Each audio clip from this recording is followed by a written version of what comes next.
Buenos días, quien les habla Miss Elena Sánchez del CEBA San Agustín La Molina. Siguiendo las recomendaciones del gobierno Aprendo en Casa, el día de hoy dictaré las clases sobre metabolismo celular, que corresponde al curso de biología del área de ciencia, ambiente y salud. Las clases serán para el segundo grado avanzado y lo podrán visualizar también en la página 15 de vuestro libro. Bien, para empezar deberíamos definir qué es metabolismo y lo primero que decimos es qué origen tiene. Esta palabra tiene origen griego y va a significar desmenuzar, transformar. ¿Para qué sirve el metabolismo? El metabolismo sirve para que a través de reacciones químicas va a servir para formar sustancias que nos van a ayudar para las funciones vitales de nuestros organismos. Asimismo, hará la síntesis de varias sustancias de materia orgánica que nuestro cuerpo necesitará. El metabolismo tiene dos partes, catabolismo y anabolismo. El catabolismo significa, como lo dice la palabra cata, desastre. Por ejemplo, acá tenemos un nutriente que lo vamos a descomponer en partes. Estamos haciendo algo gráfico para poder entender más o menos qué significa lo que vamos a hacer en clase. Entonces, este nutriente lo vamos a descomponer en 6 partes y luego en el anabolismo lo vamos a unir de acuerdo a lo que nuestro cuerpo necesita. Bien. El catabolismo, como ya lo habíamos mencionado, en una forma gráfica, las reacciones químicas van a descomponer las moléculas grandes. ¿Para qué? Para convertirlas en moléculas más pequeñas. ¿Y para qué se hace eso? El resultado y el fin es obtener energía. Entonces, por ejemplo, cuando unimos agua más CO2 más energía, ¿no? Esta energía va a darse, el uso de esta energía se dará en dos formas. Una parte de ella se liberará en forma de energía y la otra parte se liberará en forma de calor. En cambio, en el anabolismo, las reacciones químicas van a ayudar a que haya la síntesis de la materia orgánica compleja. ¿A partir de qué? De sustancias simples. Y el ejemplo más claro lo da, por ejemplo, la fotosíntesis, donde el CO2 se une con el agua y con la energía y nos da moléculas complejas de azúcares. En el catabolismo, los nutrientes energéticos, tales como las grasas, los carbohidratos y las proteínas, a través de reacciones químicas van a dar como productos finales dióxido, aminas y agua. El adenosin difosfato se pasará a ser adenosin trifosfato y el NAD o vitamina B1 se hidrogenará y pasará a ser NADH2 y la vitamina B12 o FAT se hidrogenará y pasará a ser FATH2. Ya nos vamos familiarizando con los términos porque en estos procesos se va a utilizar mucho los términos de adenosin trifosfato, adenosin difosfato, vitamina B1, vitamina B2, que son los medios transportadores. Y en el anabolismo veremos que las biomoléculas precursoras, tales como los aminoácidos, las bases nitrogenadas, los monosacáridos y los ácidos grasos, a través del proceso del anabolismo se convertirán en biopolímeros, en macromoléculas, en polisacáridos, en lípidos, proteínas y ácidos nucleicos. Entonces, en el catabolismo se podría concluir que en el catabolismo hay la degradación de los nutrientes y también es muy importante que ahí va a haber la liberación de energía que va a servir para los mismos procesos. Y en el anabolismo de las biomoléculas precursoras se pasará a los resultados como lípidos, proteínas, ácidos nucleicos, biopolímeros. La mayoría de estas reacciones que suceden en el metabolismo son de oxidorreducción. ¿Qué significa oxidorreducción? Significa que cuando se oxida una sustancia es porque ha perdido electrones y que debe haber otra molécula que eso que él pierde lo gana, y el que lo gana se va a reducir. Entonces, el que pierde se oxida y el que gana se reduce. Para que sucedan estas reacciones se necesitan de las enzimas. Entonces, por ejemplo, tenemos una molécula orgánica que es de carbono e hidrógeno. Esta molécula orgánica se va a oxidar porque va a perder electrones. Y otra molécula va a reducir porque lo va a ganar. Lo que este pierde, él lo gana. Pero, en este caso, la molécula orgánica va a oxidarse por perder un hidrógeno. Al perder ese hidrógeno, hay otra molécula que lo va a recibir. Y para que suceda esta reacción química, lo hacen en la presencia de la vitamina B1, que es el NAD, y la vitamina B12, que es el FAT. Y a ellos le vamos a llamar coenzimas. ¿Por qué le vamos a llamar coenzimas? Porque están tratando sobre sustancias orgánicas. Aquí tenemos el nombre químico de las coenzimas. El NAD, como lo vamos a llamar, debemos saber que es una nicotinamida adenin nucleótido. Y esto es un derivado de la vitamina B1 que llamamos niacina. Y el FAT, como lo vamos a ver en todo el proceso, se llama químicamente falvin-adenin dinucleótido y es un derivado de la vitamina B12.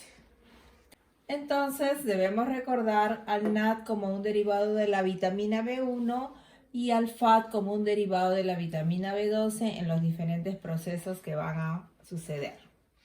Bien, en estos procesos las reacciones son mayormente de oxidorreducción y los hidrógenos van a ir siempre separados de los electrones, porque van a salir hidrógenos y también van a salir electrones. Ya sabemos que quien traslada los hidrógenos son las coenzimas, ¿correcto? Y a los electrones los trasladan los citocromos. Entonces los electrones van de citocromo en citocromo, de citocromo 1 a citocromo 2. Y en ese proceso de saltar se produce energía. Esa energía, la sumatoria de toda esa energía, es almacenada y se va a usar como adenosin trifosfato. Nutrición celular. Aquí vamos a ver cómo sucede, cómo la célula se nutre. ¿Qué pasa con los nutrientes celulares? Van a pasar por procesos y mediante los cuales la célula va a obtener la materia y la energía necesaria para sintetizar su propia materia. ¿Y también para qué? Para realizar sus respectivas actividades vitales. Pero hay dos tipos de alimentación dependiendo de quién lo va a recibir. He realizado un cuadrito para explicar la nutrición celular, porque la nutrición celular va a depender de cómo lo hacen y por quiénes lo hacen. Entonces, por ejemplo, la nutrición celular puede ser heterótrofa cuando van a hacerlo los protozoarios, los hongos y los metazoos y algunas bacterias. Y será autótrofa cuando en este caso primero va a haber dos partes, la autótrofa, que es la fotosintética, y también la quimiosintética.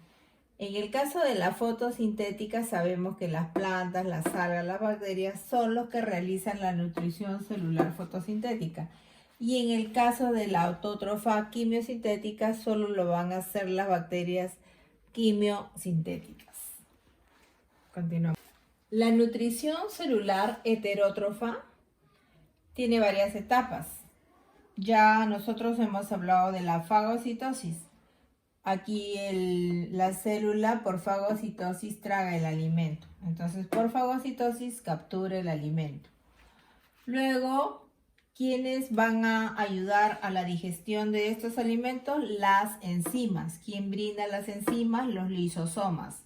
Sabemos que los lisosomas son los organelos que van a encargarse de la digestión celular y ellos son los que brindan las enzimas para que se dé la digestión.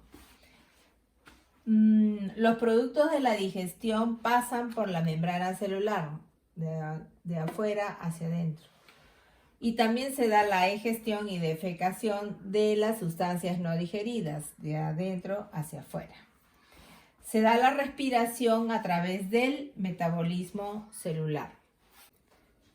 La nutrición celular autótrofa también va a tener sus etapas. Sabemos que la nutrición se da solo a partir de la materia orgánica, del dióxido, sales y agua.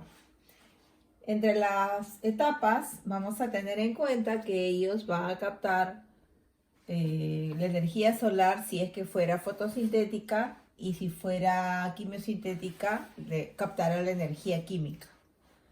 Luego también se sabe aquí que por la membrana celular pasa agua, dióxido y sales, que se da la respiración por el metabolismo celular y que también va a excretar productos del metabolismo o bien los almacena dentro de la célula. Ahora explicaremos algunas herramientas que utiliza el metabolismo, por eso es que dimos algunos nombres y lo principal que debemos saber es qué hacen las enzimas o cómo funcionan las enzimas. Las enzimas, para que reaccionen, es necesario que las moléculas choquen unas con otras con mucha fuerza. Y para que choquen con mucha fuerza se necesita mucha energía. Y a esta energía se llama energía de activación. También las reacciones necesitan, además de la energía de activación, puede ser que reciban el calor. Entonces, cuando recibe calor, la célula se va a activar y por lo tanto ahí las enzimas van a actuar como un catalizador biológico. ¿Cómo actúan estas enzimas? La enzima se unirá a la molécula, pero cada enzima es específica para cada molécula. Continuamos. Las enzimas también, aparte que son específicas, ellos van a trabajar solo en la presencia de alguna sustancia adicional. Esta sustancia puede ser orgánica o puede ser inorgánica. Si fuera el caso de una sustancia orgánica, se llamará coenzima, tal como lo mencionamos con el NAD y el FAT, B1 y B12. Y si fuera inorgánica esa sustancia adicional, se le llamará cofactor. Y este puede ser un metal, puede ser zinc, manganeso, cobre. ¿Cómo se nombran a las enzimas?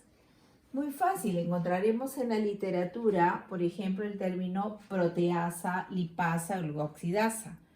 Entonces, primero se va a poner el nombre del sustrato sobre el que va a actuar y la terminación asa. Si actuara sobre proteínas, será prot más asa, proteasas. Si actuara sobre lipasas, será lip más asa, lipasa. Si actuara sobre alguna glucosa, tenemos la glucoxidasa. Entonces, nosotros vamos a encontrar en las literaturas que hay la enzima proteasa, quiere decir que está hablando de la enzima que actúa sobre las proteínas. O el término lipasa quiere decir que está hablando de la enzima que actúa sobre los lípidos. En el caso de que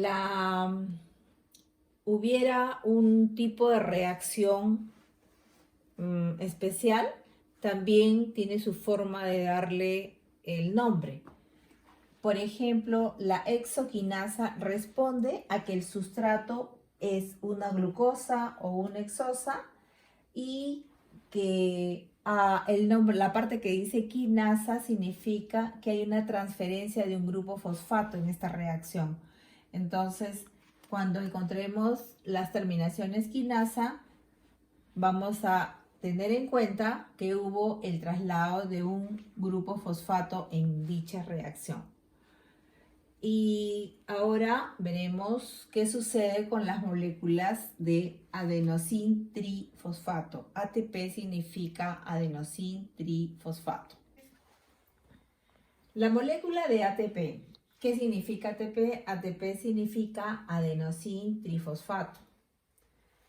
Una célula cuando necesita energía no va a las grandes reservas que tiene el organismo. Tampoco los pequeños ingresos de energía que se dan cuando nos alimentamos, tampoco se van directo al gran almacén. Aquí, cuando la célula necesita energía en forma rápida para realizar su actividad, lo pide o lo trae del ATP. ¿Qué cosa es el ATP? Ya les dije, el adenosín trifosfato, porque almacena energía, recordando que el ATP es un nucleótido, y al decirles que es un nucleótido, recordamos que está formado por un fosfato, por una base nitrogenada llamada adenina y un azúcar llamada ribosa. Aquí tenemos simulando un adenosín trifosfato. Entonces sabemos que en estos enlaces hay energía de activación.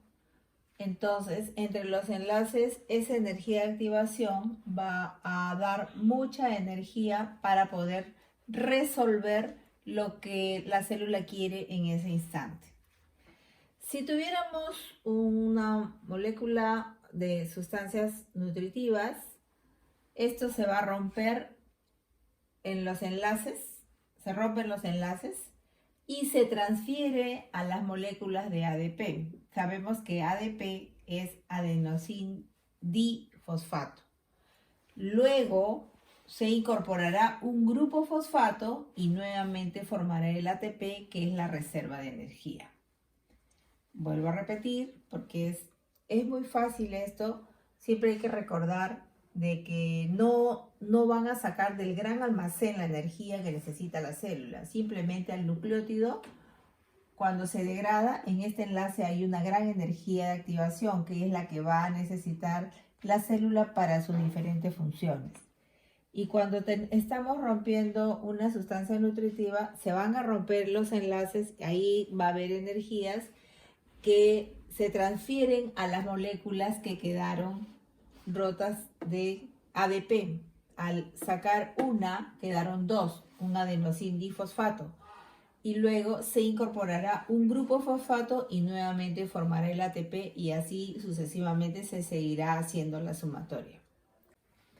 Bien, nos hemos familiarizado en este tema que hemos dictado del metabolismo celular con términos como citocromos, que son los que transportan electrones, como los cofactores, como la coenzima, cada uno dependiendo de dónde viene. La coenzima viene de la materia orgánica, el cofactor de la materia inorgánica que trabaja con algunos metales.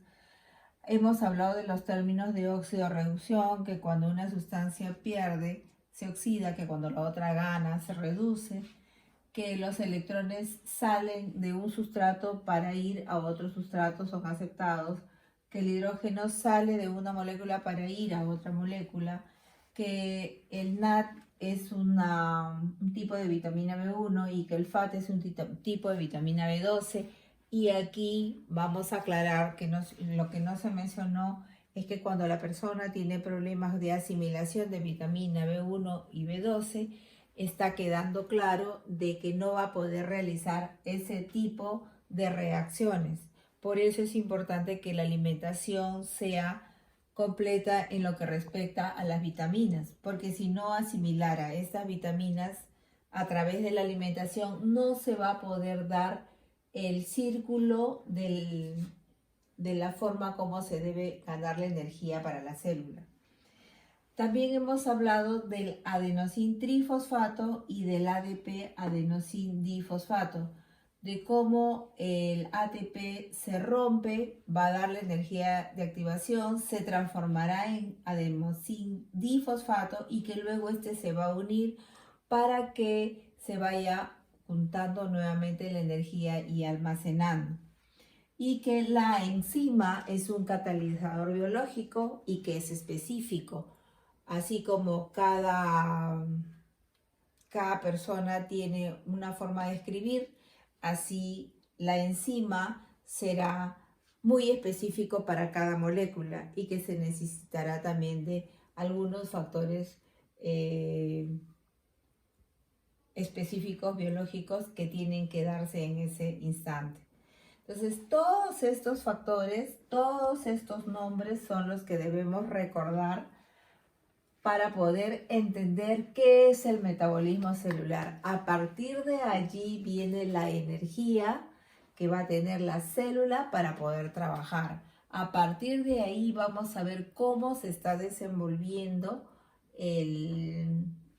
cómo se va a obtener la energía para poder dar los productos, las reacciones que continúan y pueda dar paso al trabajo celular, al metabolismo celular.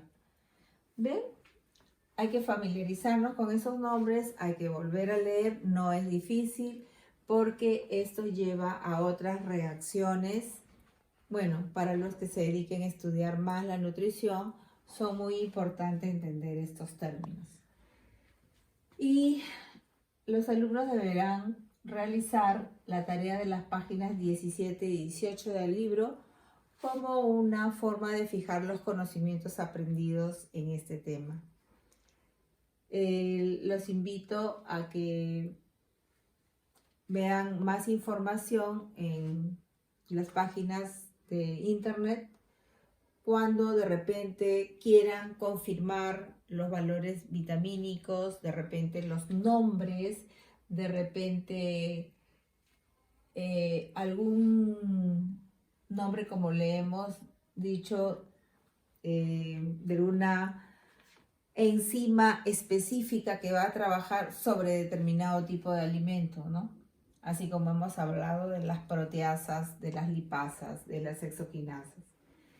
Y para tener un conocimiento más completo. Sin otro punto a tratar, nos vemos en la siguiente clase.